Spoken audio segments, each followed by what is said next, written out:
I am going to keep things really loose today because really this is just a chance to hang out and say hello and hopefully give some prizes away.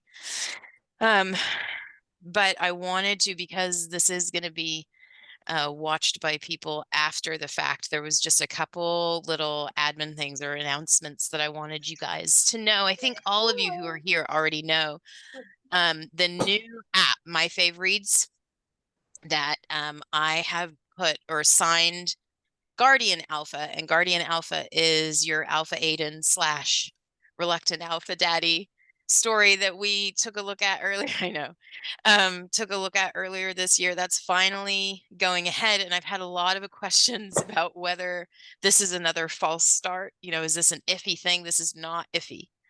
The MFR literally wanted to contract the book, like literally wanted to promote the book. So I took it off all the other sites earlier this year, and now we're moving ahead. So from now on, there's daily updates on that story. But if you were up to date before it went offline, you're not going to see new chapters until after Christmas. So just be aware, right now we're kind of getting, if you're on My Fave Reads, even if you're not yet, you still can. They're going to be doing what they call their beta until the end of December, early January. So if you get in on the app now, you're going to get access to stuff, and there's going to be more freebies from the authors and stuff going on now than there will be later.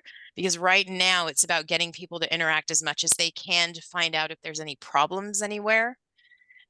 So if you want, basically, if you want to get in early and cheap, now's the time to do it, because I'm going to be giving away a bunch of coins because My Fave Reads, their whole premise is they're not doing the freebies that the other, you're only going to get a few chapters on each book that's free to see if you like it. They're not going to be giving away a lot of freebies and earning free things every day and stuff like that, because they're going to keep their audience and their author pool smaller, but with the idea that it's kind of a premium experience. So they're putting a lot of functionality into this app over the next few months that the authors have been asking for, that readers have wanted, that we've not been able to get, in other places. So I'm super excited about what they're doing. I hope that it's really successful, because I think, at least for my fans, the ones that interact a lot, it's going to be the kind of reading experience that you like. It's going to be the web novel engagement of like having GIFs and paragraph comments and having that whole community around a story. But it's also going to have a lot of the sort of, they're investing more into the paying reader and trying to give you a more premium experience, giving authors more freedom to be able to directly interact with people through the app, and giving authors the chance to build an audience for themselves rather than just for a book. I can't tell you the number of people who come on Web Novel and are like, I loved this book. I'm going to see if the author has any other stories. I'm like, are you kidding? I have 12. Like, people just don't, the way Web Novel works, they don't promote the author, they promote the book. And so people become fans of a book and then they move on to something else. So My Fave Reads is really working on a way to let authors be the ones that are promoted and bring the audience to the author, which is why you'll see, if you go into the homepage there, when it's live for you, I know a lot of you are on Apple, and then that should be coming in the next few days. But if you go in, what you see is they have like their feature page, but at the top it says, I think it's Explore or Books or something.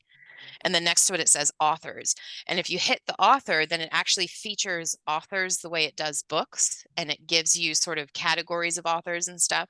And they're going to be expanding on all of that. So the idea is that if you like Amy Lane's books and you get to the end of one of them and you're waiting for updates, it's going to tell you other authors that are on the app that might have similar stories that you would like, where they see an audience crossover.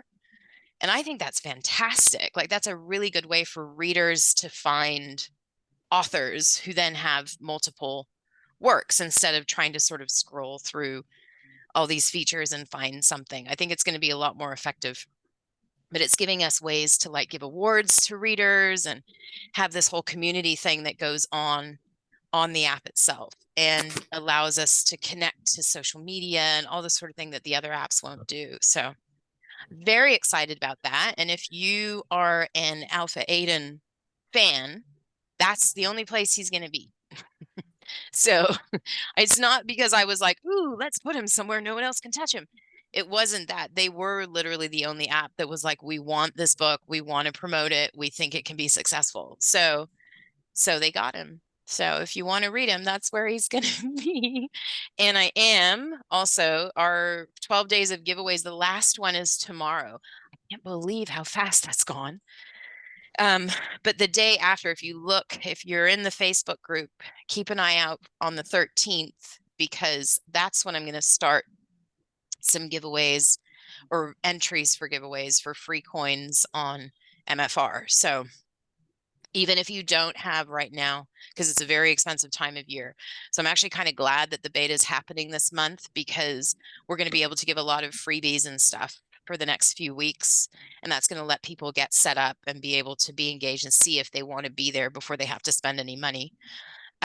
So if you are interested in giving it a shot, watch out on the Facebook, because on the 13th, I'm starting giveaways. They're going to run for a week. Or rather, the entries are going to run for the week, and then I'm going to be giving away like hundreds of coins for free. That will let you, and on MFR, when you unlock a chapter, however you do it, it remains permanently unlocked for you. There's no going back. So you'll be able to get these other books and stuff from other authors as well. So we just have lots and lots of presents this month.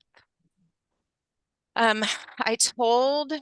think we're going to have a few others come in. I told them that we're going to do the Q&A at the end, because some people were concerned about spoilers, because there's still a lot of people who haven't read Queen and stuff like that. So I'm going to do excuse me. I'm going to do the question and answer at the end. I have several things to give away, or that I have given away, that I wanted to announce here. And I wanted to let you all know, because we're almost the right time.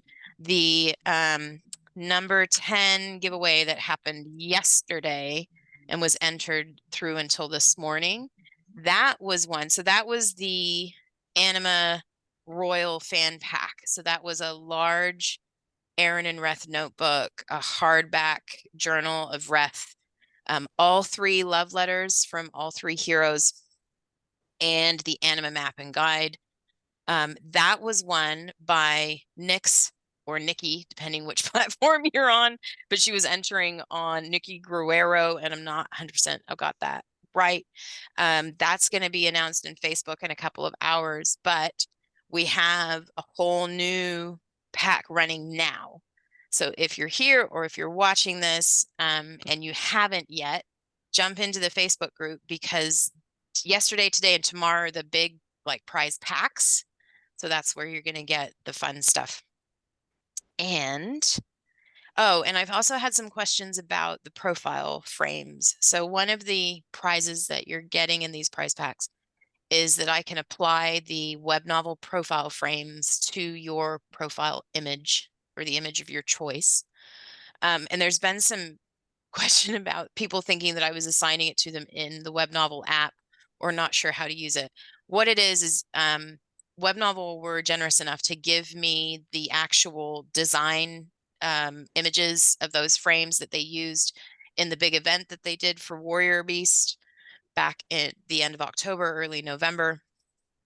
And because those can only be earned in a very specific way, and most of the time people aren't going to be able to get them, they let me have the things so I could do marketing with them. So if you want them specifically on Web Novel, you do have to pay for them. But if you want, I can, as part of these prizes, I can give you, like if you give me your profile image, Rachel's been wonderful enough to help me. We can put the profile frame on your image the same way you do like with a Facebook photo, where you get the photo and the frame goes around it. So you can use it anywhere, including on Web Novel. Some people are uploading them to their Web Novel profiles, but they're not going to look exactly the same, because that frame's going to be inside your profile pic. So it just in case anybody was unclear, we aren't giving you the frames on Webnovel itself. I'm giving them to you as images. Okay. I want to say thank you, and I think all of you here just about are. Thank you to those of you who are on Patreon. I don't know that you guys realize what a huge difference you made this year.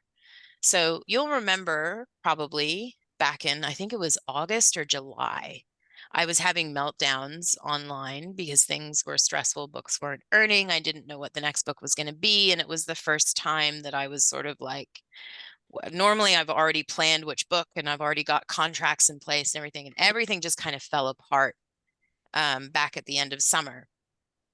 Things were very tough, and earnings wise, things were very tough. To the point that there was discussion in my family about whether I should keep writing professionally, not because it's not valued, but because for the sheer amount of time that I have to put into it. I was still doing sort of 50, 60-hour weeks back then. And just honestly, I think I worked out in July, earned like 250 an hour or something like that. Like it was nuts. And then I had to pay tax on top of that. So things got crazy for a while and it was extremely unnerving. And I started Patreon up during that time. I think before I was talking to you guys about it, because we could see it coming, like every month things were going down. And I did not expect the response that I got and the way that you guys have just jumped on board and been a part of that. I absolutely didn't and still don't expect people to be on Patreon and unlocking the books on the apps as well. I love that you guys even think to do that. But seriously, if you're going to do it on the app, for goodness sake, don't pay for the Patreon.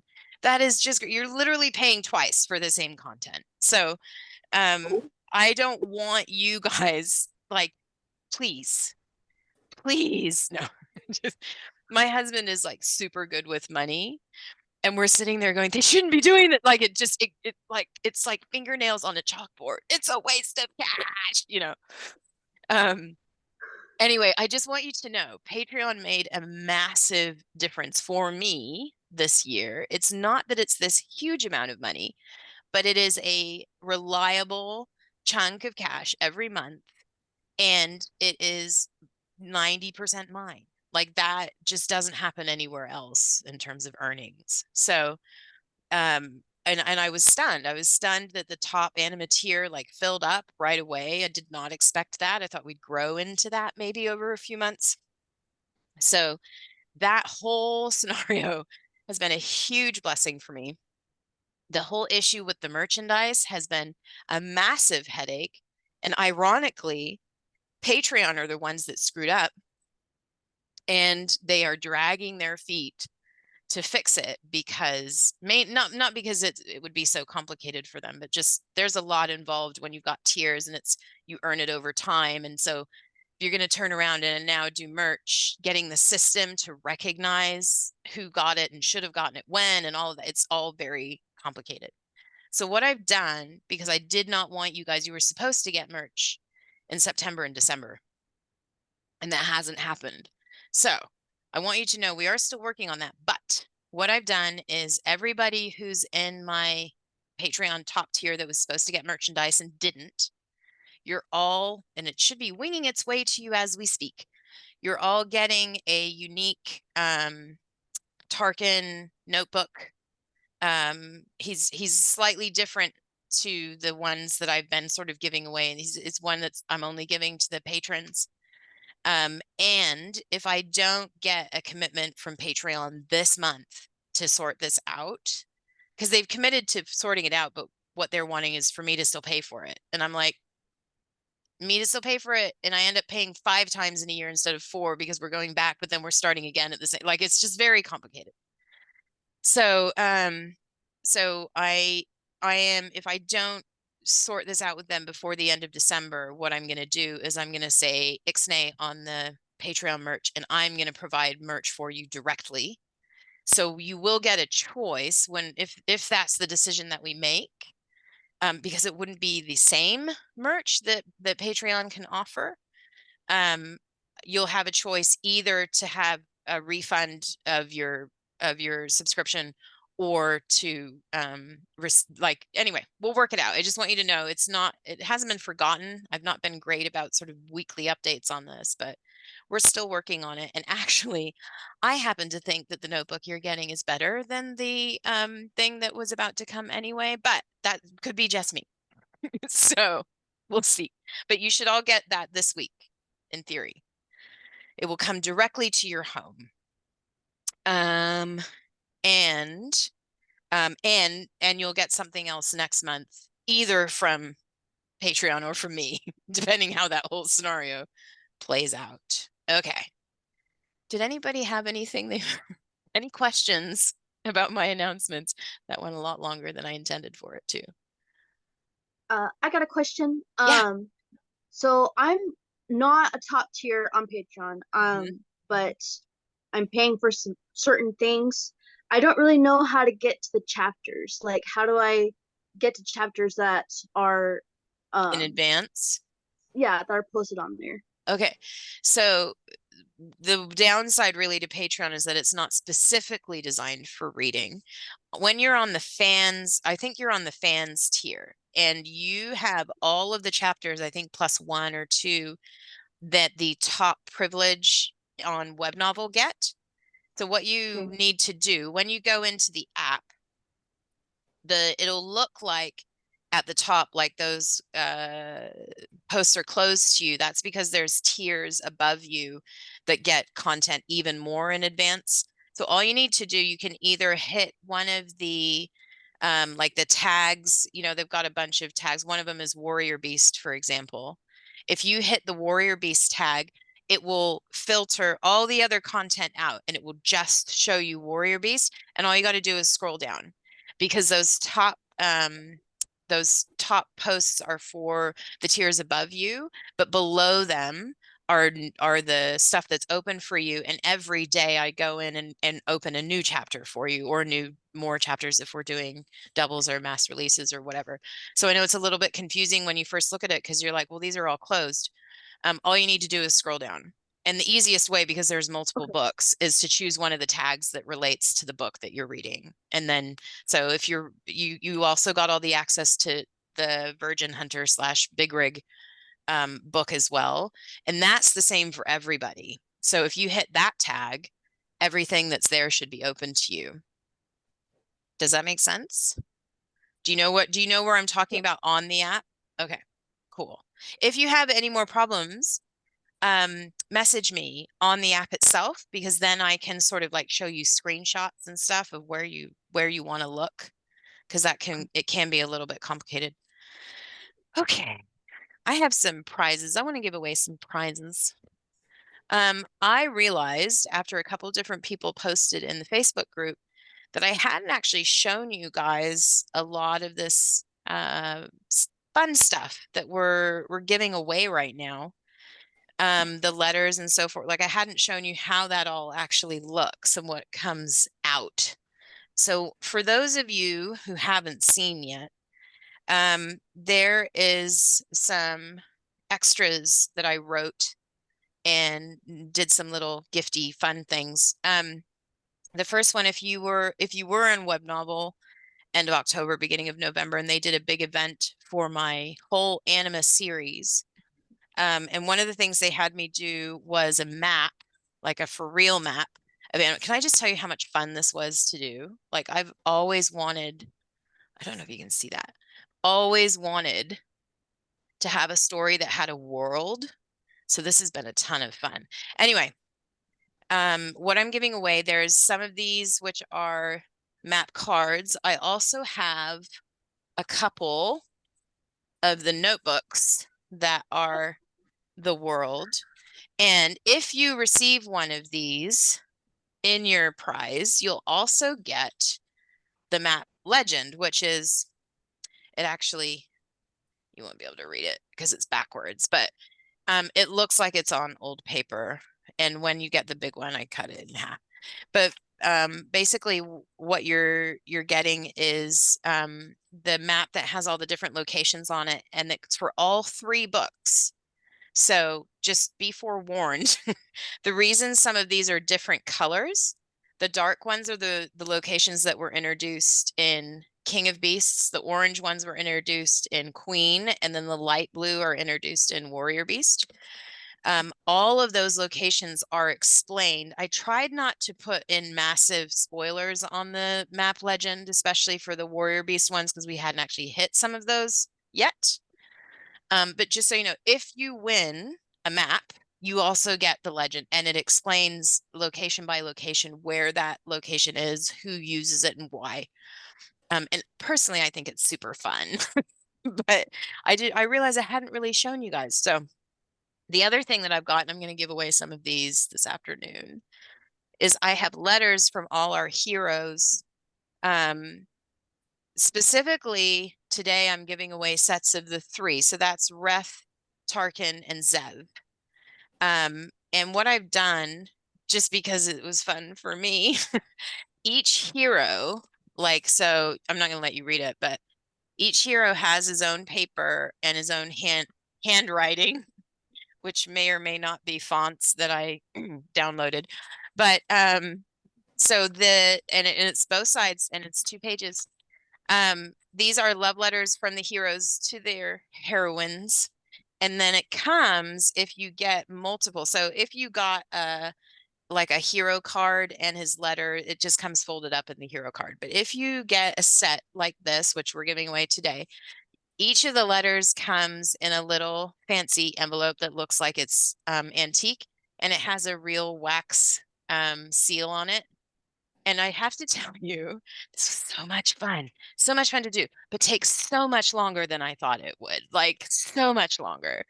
I don't know. I guess people back when they used to do this for real had a lot more time than I do, because I sat at my table and I did, like, I'm going to say 9 or 10 of these, and it seriously took me an hour at least, maybe more.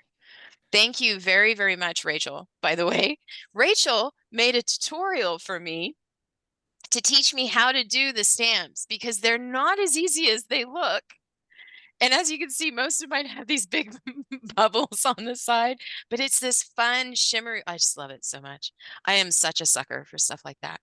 So today, one of the things that I'm going to be giving away, if you're here, is a set of 3 letters, one each from Reth, Tarkin, and Zev to their lovely ladies. And if you win either yesterday, today, or tomorrow's prizes, you also get a set of 3 in those as well. And then if you are a top tier privilege reader in Web Novel this month, you get Tarkin's letter sent to you also. So fun times. I'm going to give away, so there was a few spot prizes that I have done from the Facebook group. If you're watching this and you're not in the Facebook group, you need to be in the Facebook group, because we have so much fun every day. That place is my happy place. I go in every day, multiple times a day, even if I'm only in there for a few seconds, because you make me smile. You all make me smile every single day without fail. My husband, if I am smiling at my phone, that's where he thinks I am every time. He's like, who's making you smile now? What did Cindy say? What did Janelle say? Like, he thinks it's really sweet. What are the ladies saying today? And so for real, I'm not playing. This is a real life, everyday occurrence for me. Every time I'm like, ugh, and life is hard, I go into my Facebook group. So if you're not in there, it's called Amy's Author Tribe, or Amy's Reader. Anyway, Amy's Author Tribe is how you'll find it if you search it in Web Novel, or you can find me, which is author Amy Linlane.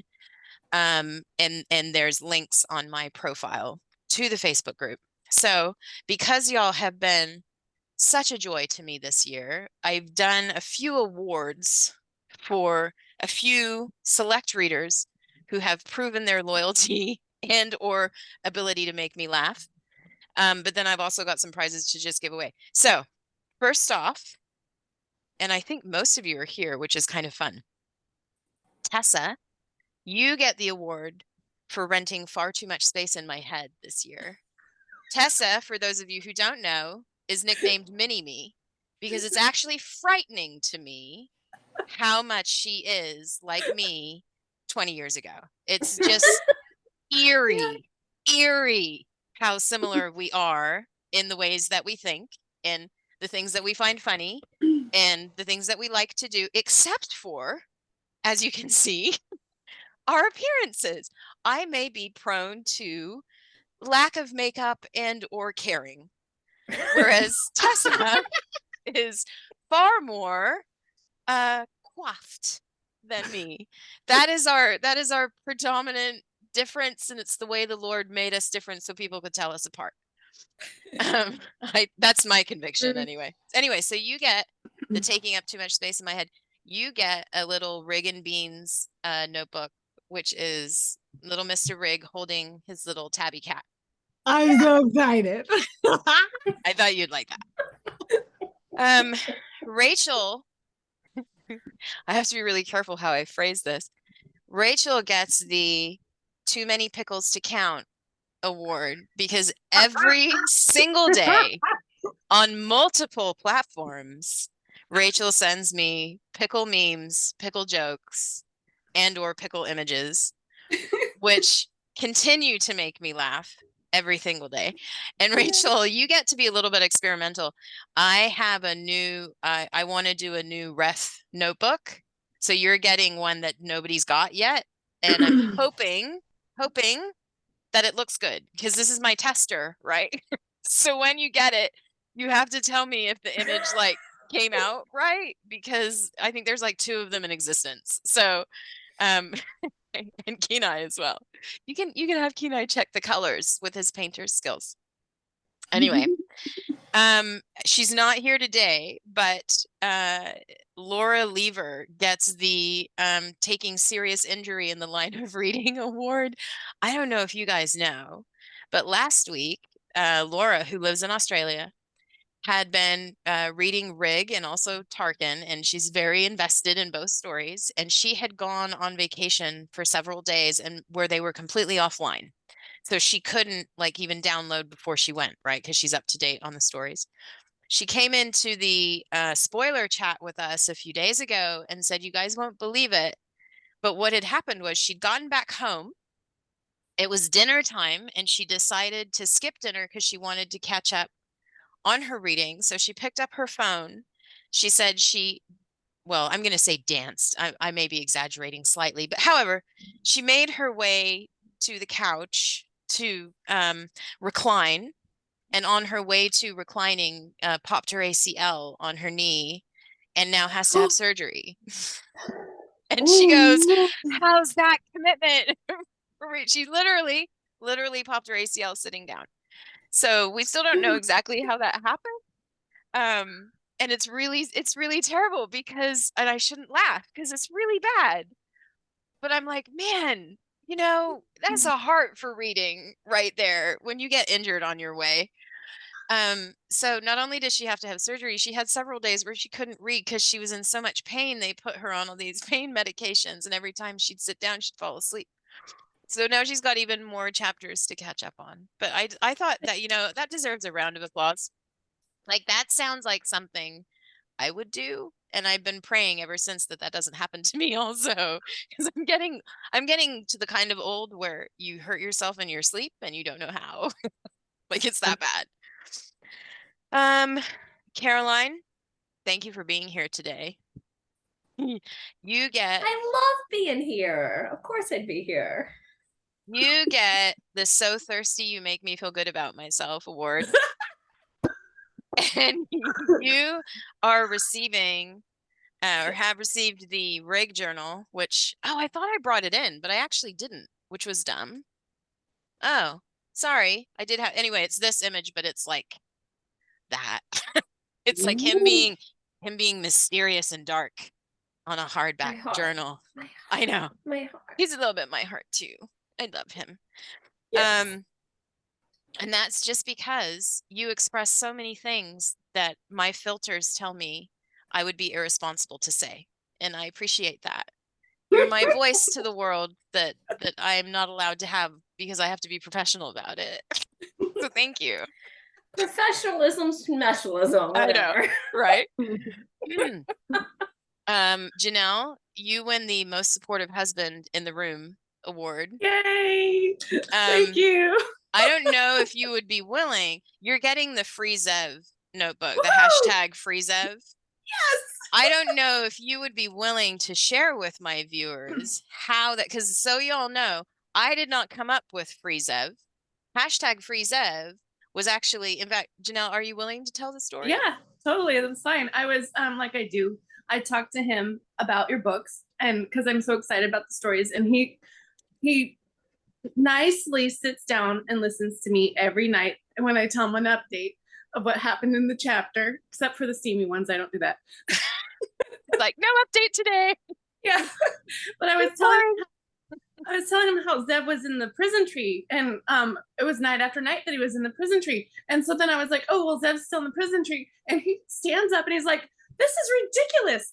Why is he still in the prison tree? It's been forever. I'm like, it's only been like a day. And he's like, no. Hashtag Free Zev, I'm done. And he walks out of the room. And Janelle told me that story, and I was like, oh, like the heavens open. I was like, this is gonna be a thing. So I made hashtag Free Zev's journals, and you're gonna get one. I put in the note because it's actually gonna come to you directly from the printer, and I put in the note that it's for Mr. Gilders, but I'm gonna let you choose, you know, whether you keep it or but you can let him know at the very least that he was an inspiration for that. Oh, I told him. I'm very grateful. I love that. Thank you so much. And she's also not here.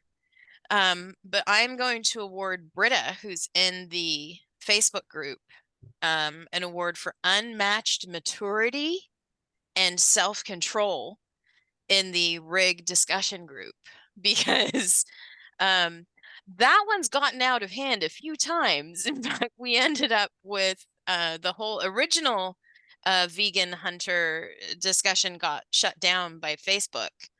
And to this day, I still don't know why, because I wasn't there when it happened, but somebody or several somebodies said some things, and that has been quite the group. And again, continues to be a joy for me every day. Like, it cracks me up all the time. I love it. But Britta is our, like, sweetheart, loves the slow burn, loves that these two have not yet completed the bond, like sings the praises of the long wait, tension, sexual tension, you know, whole thing. Yeah, Caroline, she's basically your your evil twin. We need to get you two in a room to like debate the merits of the completion of the bond and the fulfillment of sexual tension. Anyway, so Britta, because she shows such restraint and such class, genuine class, Britta is going to get the Anima notebook because she loves maps. So I'm going to send her this one with the legend. So that is my pre-planned giveaways. I have still, does anybody who's here that hasn't already got a prize? Liz hasn't got a prize. Travanthi hasn't got a prize. You know what? I'm not even going to mess with it. Y'all both get a prize because you showed up today. And I'm even going to let you choose, because I don't know what appeals to you the most. You can either get all three. No, you know what? We're just going to do the whole thing. Both of you can have all three letters and the map and legend, the map card and legend. I'll just send you a set. Congratulations. I'll just send you a set, because I was going to give away multiple sets, and it's like, well, if they didn't show up, that's their fault. So you guys can get both. Thank you, Amy. I've been eyeing the letters actually for a long time. What was that, Sminty? I have been eyeing the letters, especially Reth's letter. Yes, I do have to say I love that one. There's a lot of that one for me, because I wrote it for the event. So it was the first one that I wrote, and I had to place it between the King of Beasts and the Queen of Beasts stories. So there's a lot of things in that for me at least are sort of little nods either to things that have happened or that are going to happen in the future. And so it feels quite poignant for me, that one. Plus, he's just awesome. Somebody I think is having feedback where my voice is coming back through your microphone. So I don't know if you can either mute or turn down just for a minute just to see if we can. Okay, cool. So that's my giveaways and my that's my prizes for the day. I didn't want to hold on and make everybody wait. So we can move to the question and answer. I've got just one or two questions. Sravanthi, did you want to ask your, oh, well, okay. So let's be a little bit organized about this. Sorry, I just need to look at my computer for a second. Because there's only a few people here, just jump in because the Zoom will prioritize whoever speaks first. If somebody else speaks over, just take a pause and we'll get back to you. What I think would be good to do is to start with King of Beasts. If anybody has questions, actually, no, start with me. If anybody has any questions that are personally for me or about writing, we'll start with that. And then we'll kind of go book by book and just see. We might not have any questions, and that's all good. I don't mind. I only want to do what you guys want to do. But because some people who are watching or are going to watch this later don't want to get spoilers for books they haven't read yet, I'm going to kind of do this in chronological order. And that way, hopefully, people can duck out when when we get to the part that they haven't read yet. So does anybody have any questions specifically for me or just about writing in general?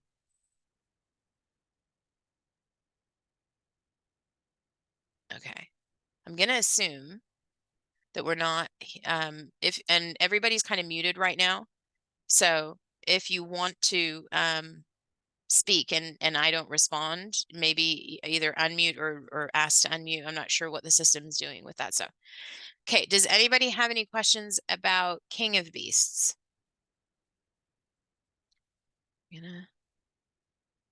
Sorry, Sravanthi, I have your question, and I think that is about It was about Hearth. oh, right. Yes, that's about Warrior Beast. So we'll get there. Okay. Does anybody have, I'm going to think. Actually, let's go Rise of the Dark Alpha. I've had several questions lately on the Facebook group about that because it connects. But does anybody have any questions about Zev and Sasha or that whole story?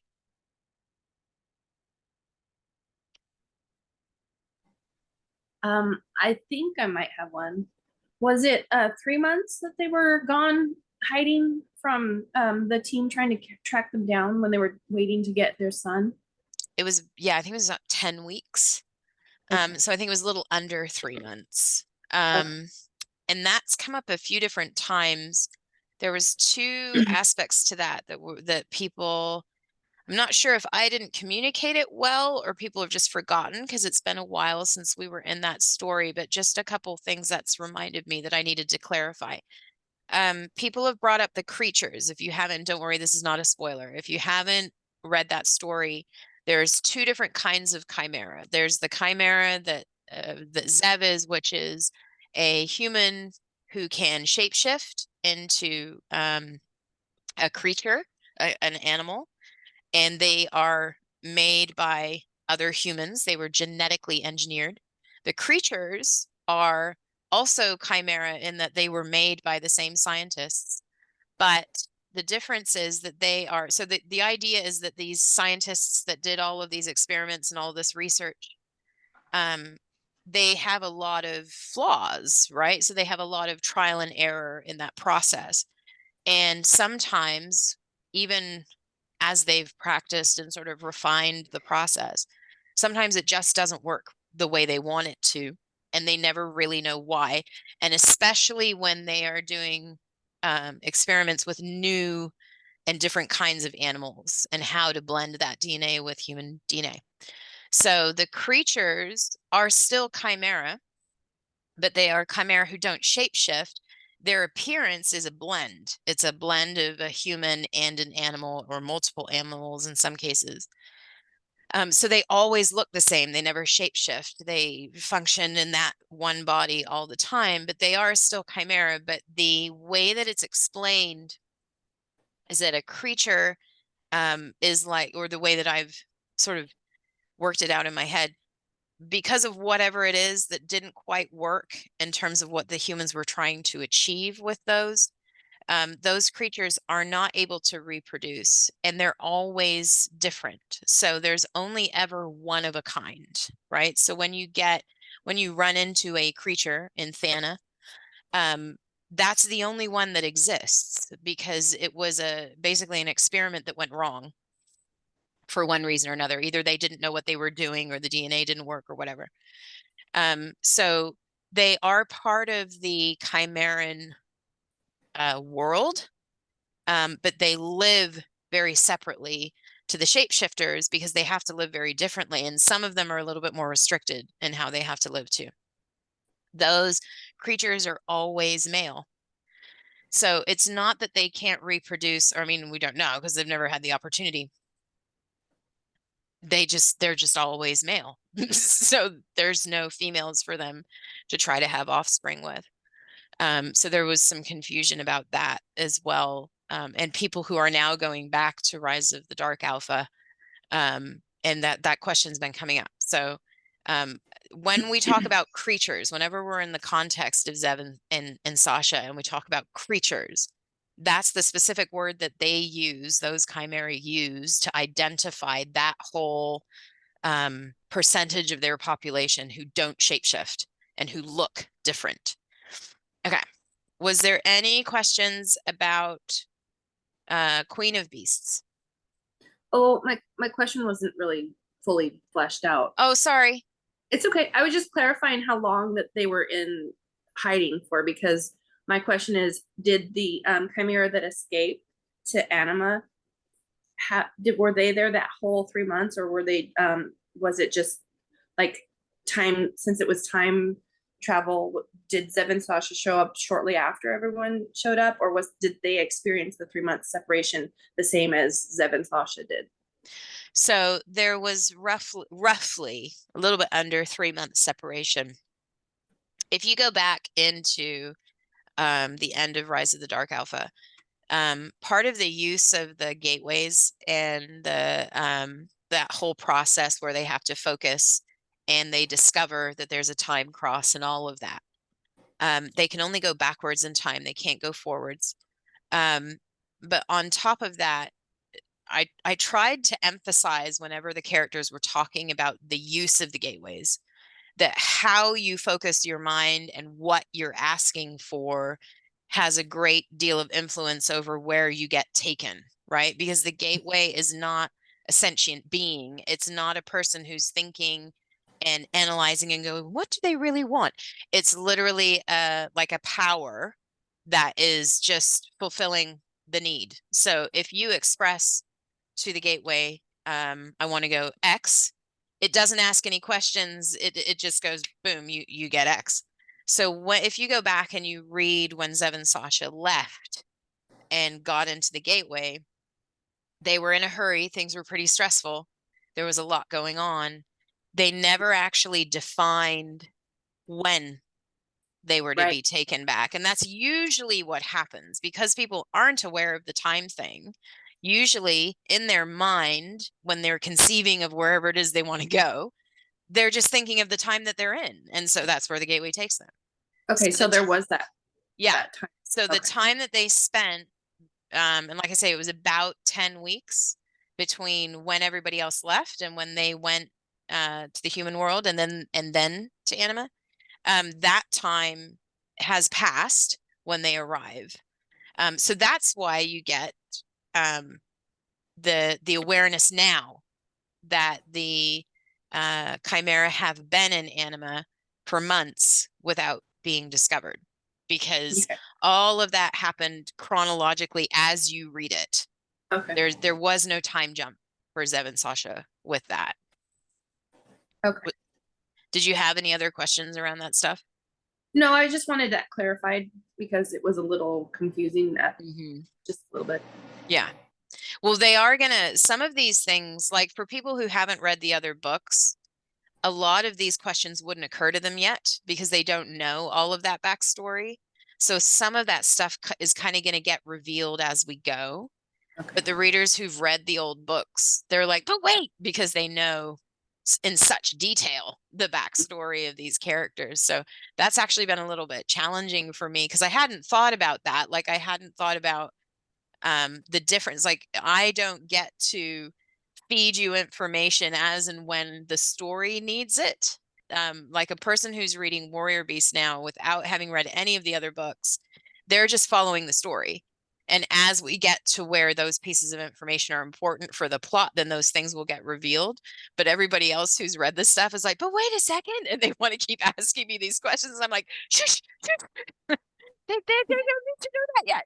Sorry. No, it's fine. I actually really love it. Like it's fun for me.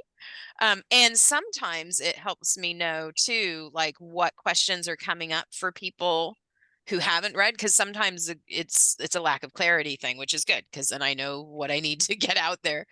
But it is kind of funny because I'm like, my editor's like, make sure and write it for somebody who hasn't read the other books, give them those information as they go, which we're doing.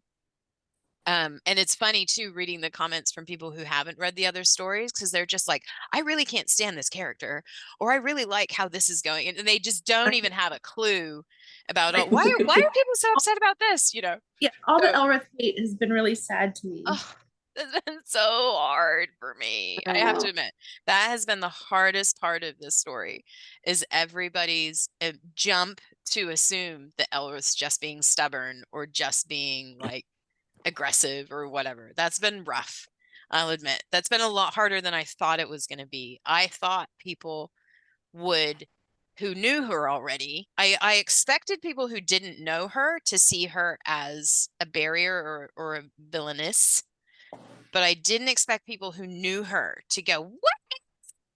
And just be like, like I thought that they would sort of take into account all the stuff that they know she's been through and be like, wow, this has been really hard on her. But anyway. At first I was a little like, where's she coming from? Like, this is out of left field. And then I was like, oh, okay, she's just really upset about everything that's happened. So I was She's like, very upset. I'm gonna try. Sorry, oh, there we go. Citrus. Did you have a question? Oh yeah. I was. Oh dang. Okay. Well, I was thinking about like I'm not rereading. I'm going back and reading Queen of Beasts, Mm-hmm. and I'm also reading Warrior Beast. Warrior Beast at the same time. So I'm reading at the same time. And so like it says in there somewhere, it's talking about how the different heights of all the different races are, like, the Hierarchy. avian, Avians, and then yeah. also the horses are supposed to be the tallest, but I always thought that Reth was like either like taller or as tall as the tallest. I always thought of him as being like really tall. Are the lions like are the lions like usually shorter than the other? No, I mean the lions are huge. The thing about Reth is he's not just tall, he's also big, right? Yeah. So the Ablions and the Equines, for example, are a lot more slender in their builds, which makes them look taller because they're finer. But also I'm just gonna mute you because I think but you can wave again if there's a problem because we're getting some feedback. What I envision, like Reth is almost the tallest everywhere. Baron's actually got a little bit of height on him, but he's not nearly as big, right? So when you see them together, Reth looks bigger because he carries height and weight and muscle. So the lions tend to be quite a presence physically because they're always big. And Elrith's tall. She's 6 foot and she's a female. But she's not as broad. She's not as muscular as the guys. And the way that I think I had it, what did I have? I had Reth was 6. I can't remember if I had Reth at 6. I think I had him at 6'6". And Baron's like 6'8", but Baron's slimmer. But like Tarkin's like 6'4", and so's Aaron. I think I had only 4 or 5 inches between Aaron and Elrith. But Aaron, again, as a wolf, they are big as well. They're not as big as they're not generous. So these are all stereotypes, right? The lions are massive. So are the bears. The bears are really butch as well, but they don't tend to be quite as tall. The wolves are a little finer in their build, but still very athletic. Like I would think of the the lions are like the football players, and the wolves are like the basketball players, or the equines are like the basketball players, and you know what I mean? Like the wolves, they're very athletic and they're very muscular, but they're just a little bit more refined in the way they look. So Aaron is not as big as Reth, but still very strong and bigger than Elrith because she's a female. Baron, and when you hear, like if you go back all the way back to King of Beasts, and Gari is explaining how to sort of identify, or ways that you can kind of identify, the equines tend to be broader, like in the chest and torso, but then their limbs are very long. And it's not like crazy out of proportion. Like I was trying to look at different body types and sort of fit them. So the Avalines are a lot finer. The bears are really butch. The herd animals tend to be made more for running than for fighting. So the sheep and the goats and stuff, they tend to be sort of a little bit more average in height, and a little lighter in their build because they're prey, so they are made for flight. Whereas the equines are kind of a combination of the two because they're power animals, but they're also prey, so they can run really fast. So I mean, it's all in my head. I don't know if it comes out. But what I have right now, I don't know if you've seen it. I put an image on the Facebook group that has Reth, Tarkin, and Aaron together, like the 3 of them, the 3 guys off the covers. And I tell you what, it was funny because Aaron's supposed to be behind Tarkin in that picture, and they're basically roughly the same height. But Aaron ends up looking a little bit bigger, and it was just a weird thing where just from the angles, because of the way their bodies are positioned and stuff. But basically in your mind, you do want to see Reth as the biggest one. He always looks, he has a presence. He has a physical presence when he walks into a room, but also just because he's so broad and muscular. Like I love the way the artist Ainulak has shown him, because he is massive. Like even in her world that she uses these characters for, he's the biggest guy, but he's not. She has, I think, one other character that looks like one of those, those guys that can't straighten their arms because they're so massive. And I love that Reth doesn't look like that. He manages to be massive without being like deformed by it, which is what I like. I've always been drawn to stocky men. Like I've always been drawn to guys that are power builds. And so Reth is like my like perfect in terms of, if you're gonna envision, if I'm God for a day, who am I making? I'm making Reth, really. There's a little bit of honesty for you. But all of these guys, they're all very, my husband jokes all the time. He's like, you realize these guys all have like 3% body fat. Like there's just nothing. They would die of dehydration in less than a week, because there's just nothing to them. They're all so ripped. And so he's like, they would be super grumpy and needing carbs. Anyway. So yes, so Reth is the biggest, and you're right to think of him that way. But he's not the tallest technically. And him and Gawr, who's the bear alpha, basically the same build. Like Gawr is just a tiny bit shorter, but very, I imagine, well, because we have bears in Oregon, and I used to live down in California. We had them too. They weren't ever as tall as I expected them to be, but they are like, whenever you see them, it's like their whole bodies jiggle with the fat and the muscle that they have. Like they look like they're just sort of until they move, and then they're like, they can go super fast. It's very frightening. Anyway, Was there any other question? Oh, so Queen of Beasts, was there any questions about that? I'm just double checking that we don't have any mutes on. Oh, did you want to, Sravanthi, do you have a question or are you? Okay.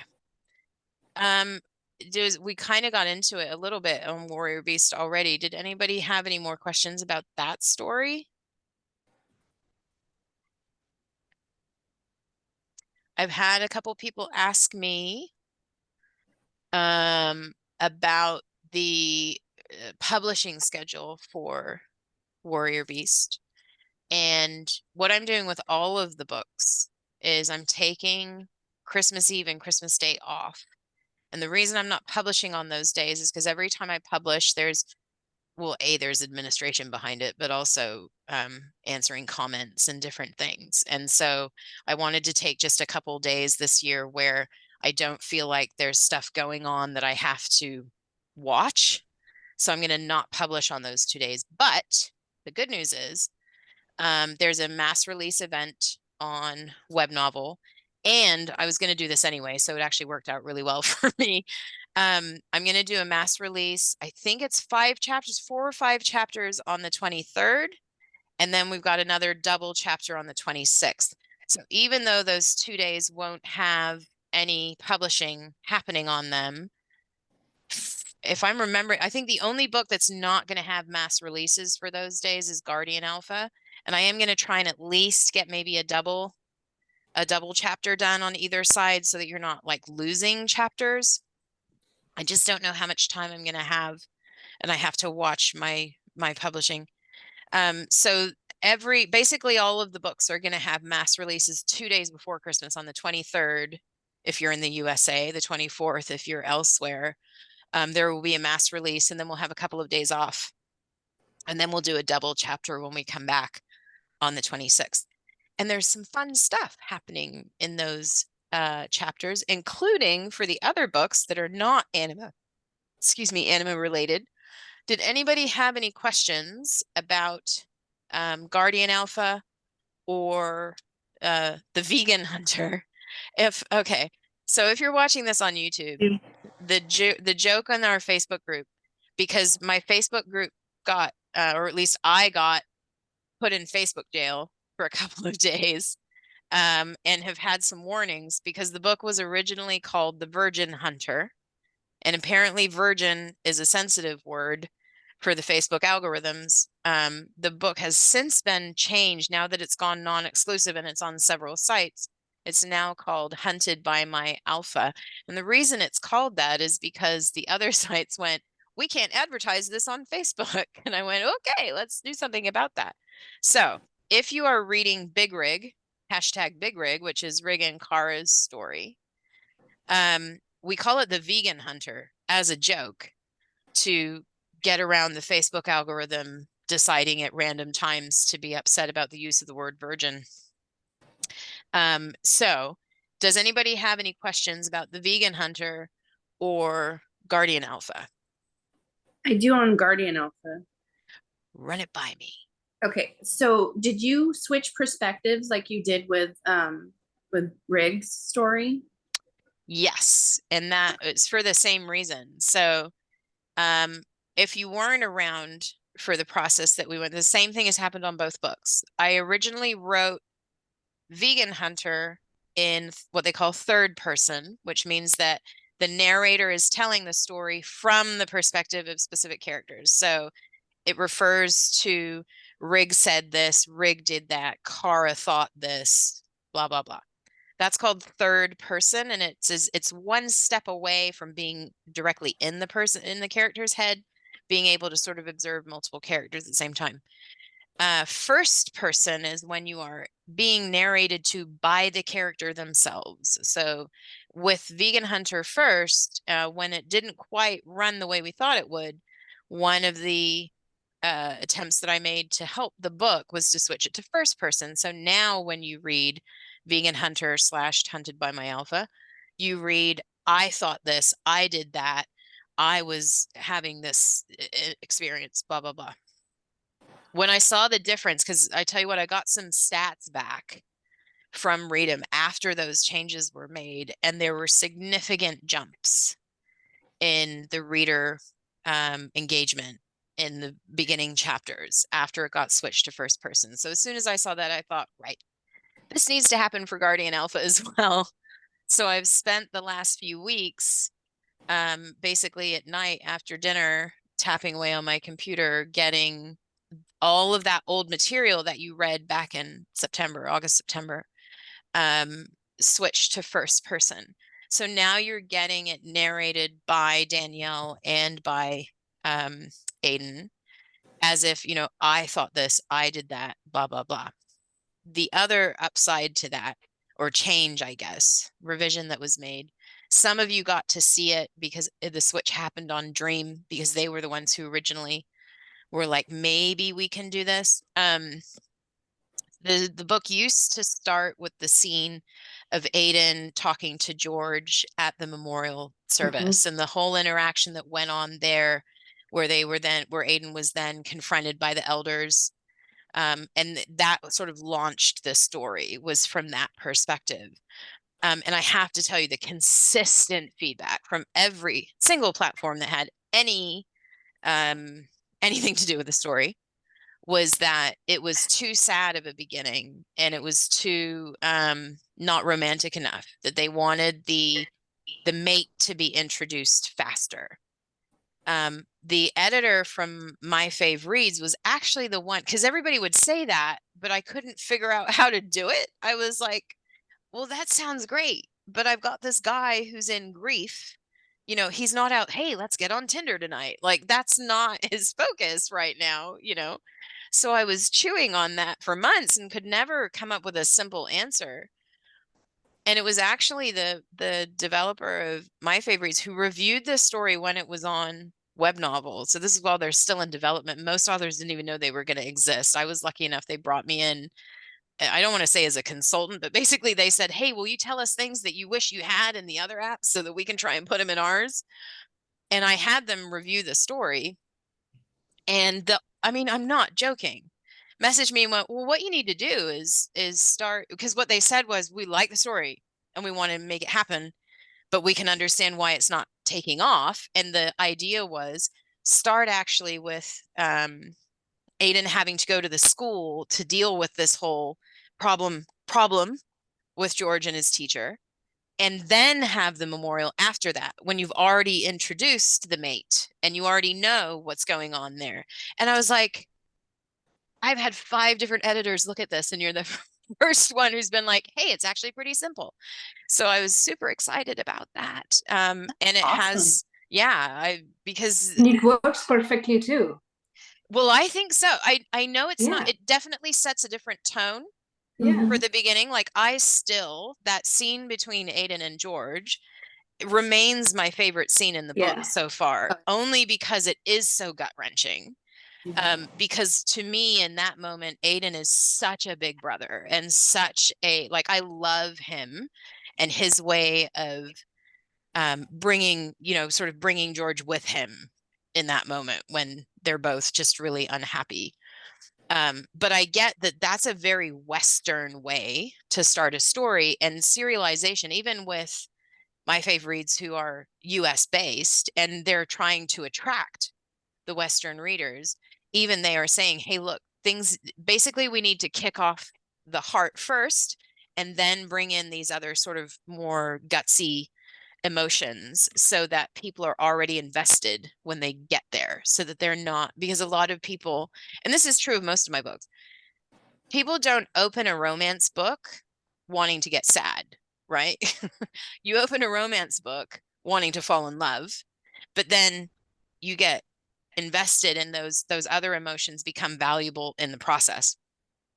And I think that that's what the story needs to sell itself, is basically, let's get them excited about the love that's going to happen first, and then we'll bring in, hey, there's this whole other angsty side of this family and what they're going through, and oh, poor things, you know.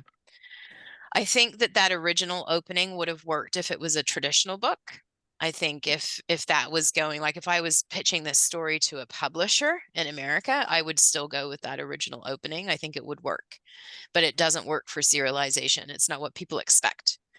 And so, yeah. So yeah, so that's where our changes. But I do have to say, I actually really like being in first person. That's how I used to write when I started at Web Novel. My first 2 books are written in that first person perspective.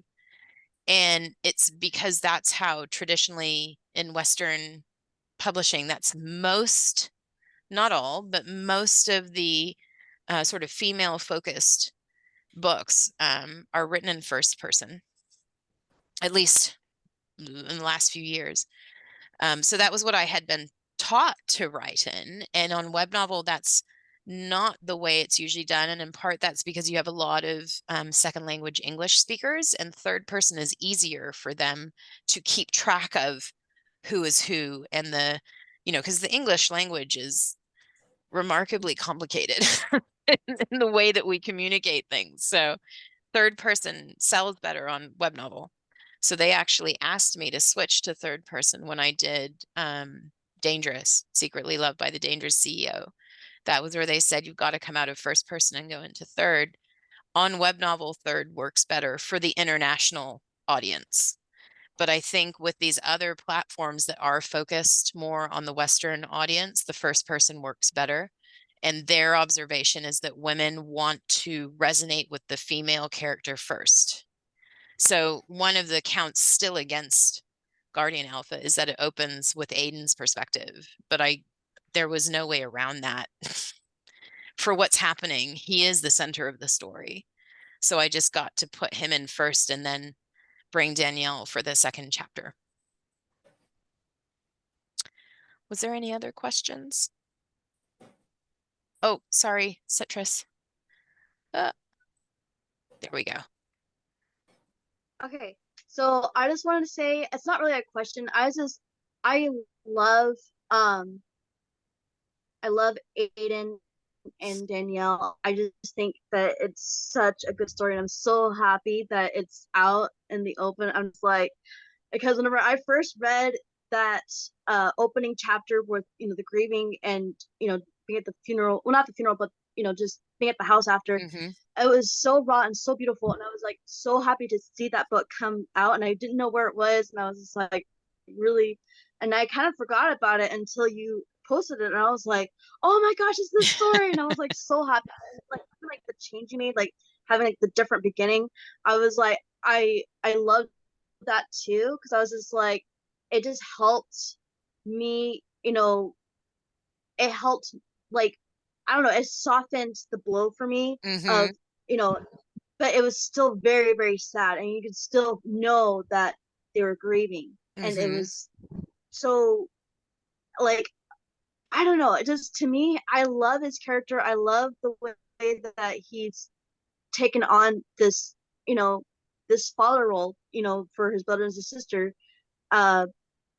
It's just, I just think it's so beautiful. Yeah, I love that part of his character too. Like, and I love the Guardian Alpha title actually came from the My Fave Reads editor as well. Like, because I was like, I don't even know what to call it, because the Alpha Daddy thing makes me laugh, and that's really not, and again, the daddy reference works for the international market because that is a specific trope, and they use that term in titles, but it doesn't mean the same thing in the context of romance to the international market that it means in America. And so that was one of the things they were like, you gotta change the title. I was like, I know, but what, So is that the reason why you have littles mentioned in the book? Oh, so the Like, the littles is who is it? There's somebody in my family or friends that has several children. okay. And what they do when they refer to their kids, when you've got from adults to like elementary age, Yeah. the littles are the ones that can't take care of themselves. Yeah. Do you know what I mean? So they Yeah. That's how I actually picked that. Like, that's a literal real world reference that a friend of mine uses when we need to bring the littles, you know. And I just thought it was the cutest way to refer to your kids and differentiate between the ones that can drive themselves and the ones that have to be fed and bathed, you know. So I picked that up for Aiden to use with the kids. That's what I thought too. But like, you know, I was on Readum and like, you know, I opened this other book and it had a totally different meaning and it creeped me out. The littles it did? creeped me. Yeah, it creeped me out and I just stopped reading that book. Oh no. No, see, I didn't think that one was well, see, but that just show you it goes both ways, right? I know. I'm like, because as soon as I put daddy in the title, all the Americans were like, ah, and everybody else was like, cool title. Like, it was, I literally had like one editor, the first editor to see that title is a guy out of Singapore, and he's like, that title is awesome. Like, he was dead serious. Love the title. That title is perfect. And I'm like, cool. And then as soon as I put it out to my readers, everybody's like, oh my gosh, daddy, really? You know, just, you know, call me daddy. It just, yeah. Anyway, it's funny. I love, honestly, that's one of the parts of working for international companies that has been fascinating for me is how language is used differently and the different implications we take from it. So even in like the author chats and stuff, the author servers on Discord for web novel, I had to learn that people weren't being rude because the phrasing that they chose sounded to me like they were being rude when actually it was just a very formalized way of speaking that they had been taught in English language studies. So, you know, and also the ways that we choose to interact, you know, I have to remember that people have limited vocabularies. So maybe when they reach out and ask a question, it's not that they're being rude, it's that they literally have only a limited amount of words that they know how to put together. And that's what they're working with. So I really admire people, especially people who are being creative in a language that isn't their first. Like, that's insane to me. I struggle being creative in the language that I've known since I was born. Like, I can't imagine how they're doing it in a second or third or fourth language for some of them. But yeah, it is definitely that that book has been like the most stark contrast, I guess, in the cultures in terms of how it was viewed. And yeah, it's been a journey, but I'm super excited. I'm with you, Liz. Like, I am super excited that this book is actually going to be out there now and we get to follow this whole story. So that's been a lot of fun. Finally getting it out there. Was there any other questions about anything? My question. Yes. Oh, right. Sorry, I have it up here. Was Hearth one of the kids who were age progressed, or was she already an adult when the humans took her to the sanctuary? So this is actually, well, it's from Warrior Beast, but it refers to the time that the Chimera were in Rise of the Dark Alpha. And it's a good question. Somebody else asked that on Web Novel. So Hearth is actually older than Zev. And so no, she wasn't age progressed. Some of the Chimera that you haven't got to see in Warrior Beast yet were physically, their growth was accelerated. And that was so that they were physically capable of taking care of themselves or not needing as much physical assistance. It was basically the convenience of the scientists, right? If we have a whole bunch of kids, we've basically got to run a nursery. So if we accelerate their growth so that they are big enough, strong enough, and appear old enough, they can function even as adults, even before they are adults. Like, that was the mentality behind the scientists that were doing that stuff. Hearth was not one of those. Hearth is one of the pre-Zev wolf chimera who was created in a lab. And what they will do, and this is what they did with Zev too. So not all of them get age progressed, right? There's ones that And in fact, the age progression is something that's been more recent, because it was a problem that they were trying to solve. Because when they had these kids that they're trying to do experiments on and they're trying to study them and everything, there's a lot of care taking and a lot of time and energy and resource that has to go into that. So she was born when they were just learning how to do that process. They didn't do that with all of them. And they were basically studying the progression, the mental and physical progression. But what they used to do prior to Zev, what they used to do was raise them until they were no longer dependent, as in, obviously with infants and stuff, they have to have formula. They have to have, you know what I mean? Like they're actually physically can't function. Whereas you get a kid to 5, 6, 7 years old, as long as there's somebody who can make sure they've got food, make sure they go to bed, all that kind of stuff, physically they can function for themselves. So they can toilet themselves and all that kind of stuff. So back in Hearthstay, what they were doing was they had these babies that they were experimenting on and analyzing, and then they would decide with each one, what are we going to do with this one, right? Because there's the breeding program, there's the scientific side of whether we're going to try and develop a new species off of this one, or basically does this chimera have characteristics that we want to try to pass on, or is this one of our ones that's essentially a resource that we're just growing until they're big enough and strong enough to be a resource? And she fell into that camp. She was not a breeder for them. She was one that was going to be a physical resource or a study subject. So when she was, I think I had it at like 6 or 7 years old, they sent her to Thana and they just left her to it, right? This is what they used to do. They used to take the kids to Thana, hand them over to the chimera that were there, because that was when they still had male and female. So they had the whole society still there, family groups and all that sort of thing. Hand them over, let the chimera raise them effectively, and then come back in when they're adults to then use them in whatever way they want to use them. Some of the chimera never got taken back to the human world. Some of them went into Thana, didn't have, because basically you're talking about, we've got thousands of these things, right? Or certainly hundreds of them. There's constantly new ones coming. We're constantly changing what we're trying to achieve. And they've basically got data on all of these things. And when we need a certain kind, we'll go get it.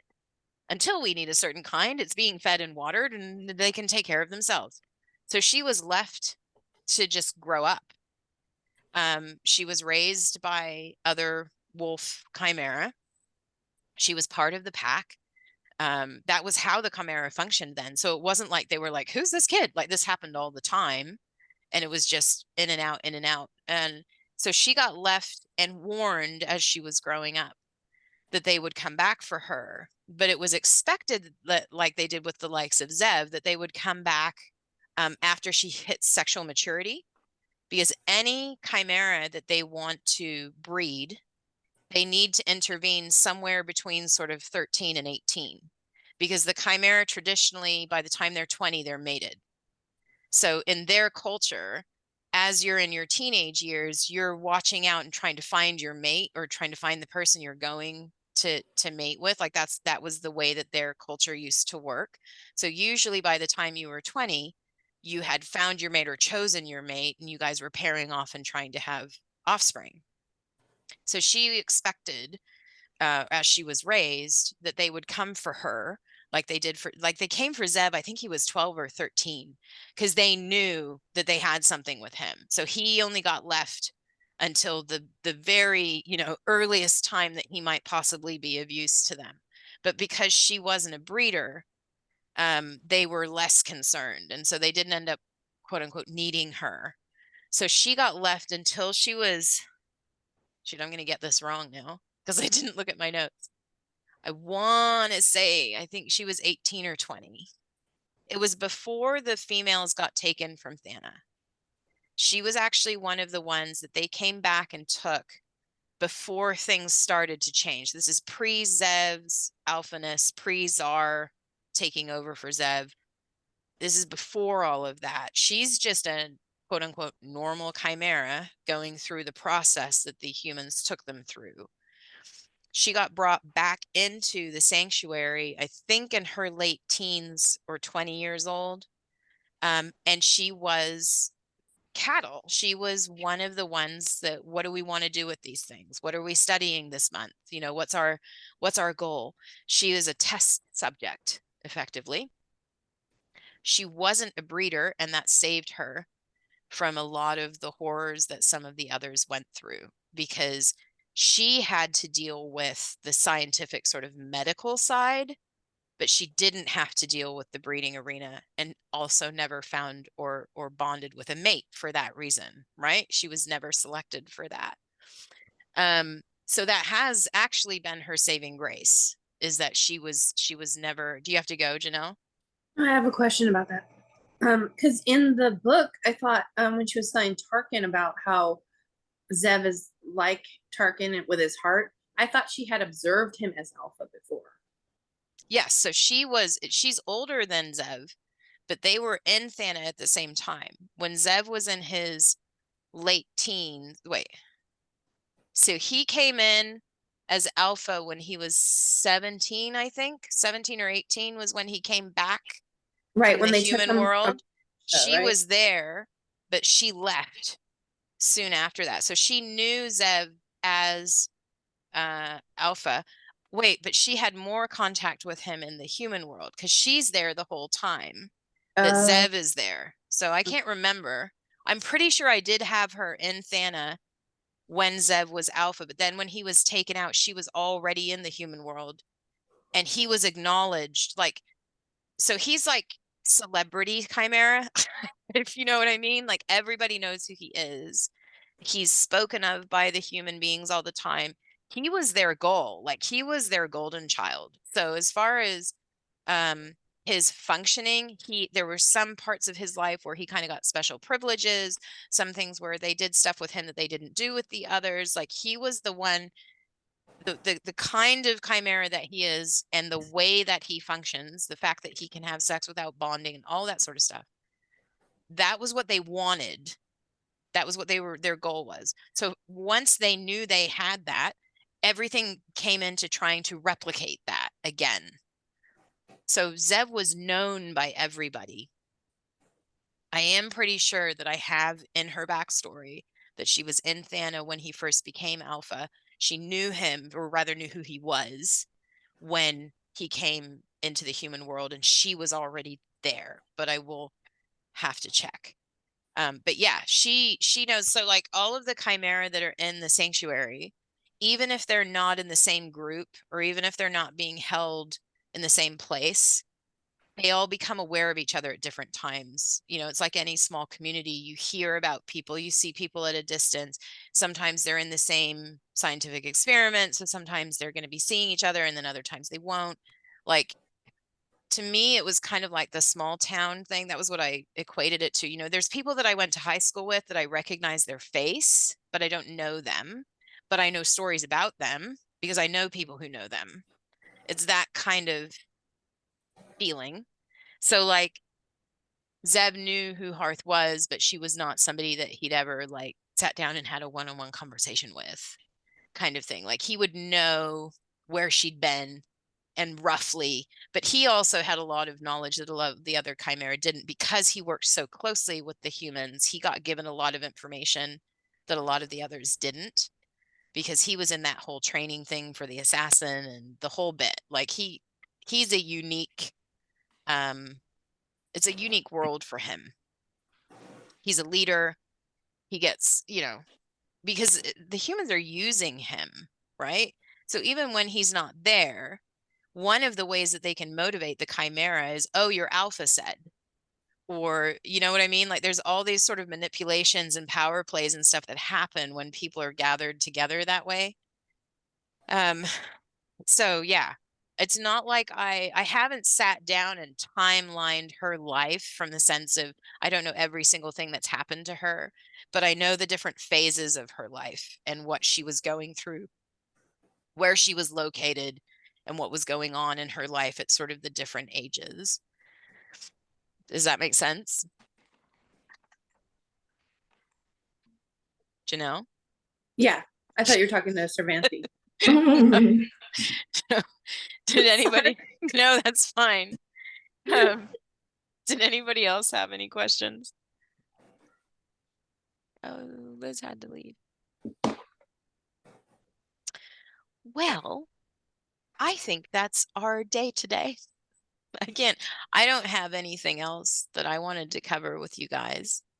I'm just looking at my notes to see if I skipped anything, because that often happens. No, I don't. I think that's all of it. Congratulations to the prize winners. Did you have a question, Sravanthi? No, no. Oh, okay. Sorry, I'm looking down. I just see a hand go like this. Well, thank you guys for coming. Hi, Mary. I'm so sorry you showed up and I was in the middle of a spiel and then I didn't say hi. Mary's here. Thank you all of you for this year. This has been a crazy year and it's been really intense for me and it's really exciting and sweet that you guys continue. Like, I still, every time a new book is going to come out or something, I'm always like, what if they don't like this one? And everybody's so generous and so excited, and it makes them, I realized this year, my characters feel more real to me because you guys love them and we can talk about them like people that we know, that we mutually know. I love that. Like, that's a dream come true for me. So I'm really thankful that I get to share that with you guys. And I'm really thankful for your financial support as well.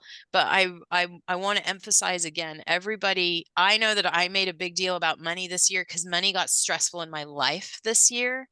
And I didn't want to pretend all is hunky-dory. But at the same time, even though I have to make decisions like professionally to sort of try to maximize profit, there is a limit to that for me. Like, I'm never going to start writing stuff that doesn't inspire me just so I can make more money. I'm just not going to do. I have to try to find that cross section where it's something that I love and something that I want to speak about, but it also will make money. So I know that I talked about money a lot this year, and I know that you guys have been really generous to try and help me with that. And I'm really grateful and humbled that people are still making decisions on that. I want you all to know that we've had a great deal of blessing in the last few weeks. My husband got a promotion at work. Web Novel have been working really hard to increase my income because it was dropping off to nothing there for a while. So I'm feeling much more secure and certain about the future in terms of, I don't feel like I'm hanging on the cusp of a problem anymore because my income is no longer critical to our sort of daily functioning, which is really nice. But what that means, my husband is encouraging me to go back to part-time work rather than full-time, which I'm still doing. So in February, we are taking a family trip to New Zealand to see his mother, who's getting very old, and his family and our friends over there, my sister and so forth. By the time that happens, my goal is to be down to one book, which at this point will be Guardian Alpha, or at least in the writing. The other books might still be publishing, but my goal is to have finished writing them before we take that trip, so they can finish their publishing or still be publishing while I'm gone. But what that means is it's going to be a slower output next year because I'm going to try and give a lot more time back to my family. My parents are older and they're our neighbors, and they need me more than I'm able to be there for them right now. So I'm trying to sort of loosen up my time commitments, be able to just work in the mornings instead of, 5 or 6 days a week. So I don't know exactly how next year is going to look. I don't plan to change anything except the amount I'm outputting. That's the only thing that I see changing significantly, but we'll see. We'll see. I'm feeling very blessed this year going into Christmas. Christmas is my favorite time of year and it's a blessing by itself. But this year I feel really taken care of, really provided for, by you guys and by God, by all the ways that my husband is working. It's just that there are very good things going on in my life. So I want to thank you because, man, a few months ago, stuff was tough and you all were there still making me smile and still giving me laughter and joy and making my characters real, even when things were really hard. So that I'm sure you all experience that when you have friends and people in your life that can kind of bring joy, even when the storms are crashing. So you guys were that for me this year, and I want you to know that, and I want to say thank you for that, because now things are a lot easier. Hopefully I can do more fun stuff and be less of a downer. No more crying YouTube videos. Hopefully. I almost took that down the other day and I went, no, it was part of the journey. It's real. I'm just going to leave it there. But I mean, what a contrast, right? That was all about Guardian Alpha. That whole breakdown that I was having back then was about this book that I just thought was never gonna find a home, and then it did. So anyway, thank you, Samantha and Cindy, in the chat. Thank you, and I love you all, and I'm very grateful for you all. So please keep coming back. Please keep talking to me. Yeah, and I guess I will see you. Well, I'll see you in Facebook regardless, but I'll see you next year. We'll do this again in January, and hopefully by then we'll know a little bit more about what's going on and where we're at and when stories are completing and stuff like that. Mary, you can't get rid of us. Yes, that's a fist pump moment, Mary. Thank you. Sorry, honey, I can't go to part-time. They won't leave. They insist. No, just joking. Anyway, thank you, ladies, for being here and listening to me. And I will talk to you. Misery on you. What's that? It won't go misery on you. No. Yeah. Oh, yeah. Okay. So there is a line, and it's before that. If anybody shows up at my house, y'all are dead to me. No, I'm just joking. Caroline's like, darn it. It's like, I was hopping a flight on Monday. I was gonna say, it was that cross-country flight I was so looking forward to. Anyway, thank you. It's good to see you, Cervantes. It's good to see your smiling face. And Mary, I wish that I could see yours, and Cindy as well, but I understand. If I was here in any other capacity, I wouldn't have my video on either. Anyway, I never know who's going to show up in the room and start talking to me. You know, the kids are like, what? Mom, food? What? Who's this person? Yeah. Why is your computer talking? Anyway, thank you, ladies. And yeah, Merry Christmas. Or if you don't celebrate Christmas, I hope that the next couple weeks, 3 weeks, are a peaceful and loving time for you. I hope you get joy from the season regardless. I hope that it's a nice time for you. And I will talk to you all this way again in January. Okay? Yay. Bye. Sounds good. Bye. Thank you. Bye.